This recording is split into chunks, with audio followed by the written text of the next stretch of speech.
So let's move to Turkey, where, of course, the majority of the casualties we know about, large majority, are actually located. I want to ask you, how much of this do you think was preventable? There's been a lot of criticism of the fact that building standards were nowhere close to what they needed to be. I mean, was this something that corruption played a big role, poor governance played a big role in just how bad this crisis has become?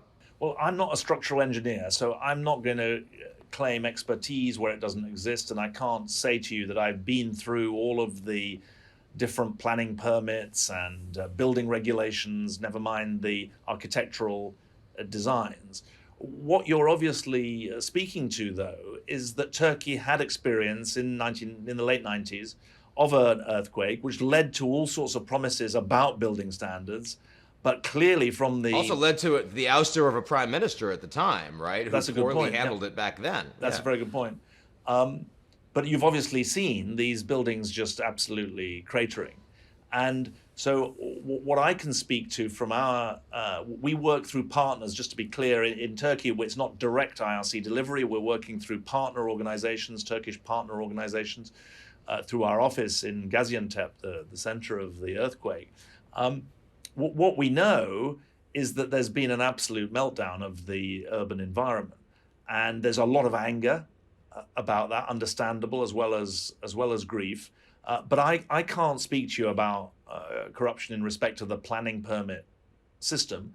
But what we both know is that Turkey is just a few months away from an election, and an accident, an earthquake as grave as this, and the response to it is going to play a big part in that election.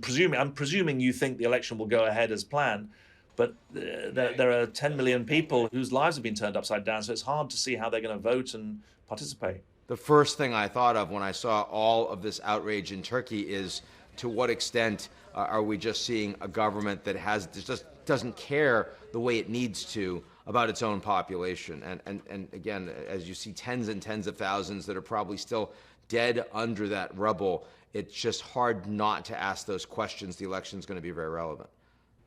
Yeah, I mean, look, they're all voters. So I think that and Turkey is a functioning democracy, albeit one that's been highly centralized over the last 20 years, increasingly centralized.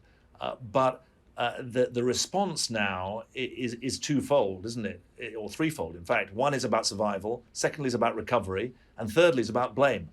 And that's going to play out in Technicolor in Turkey.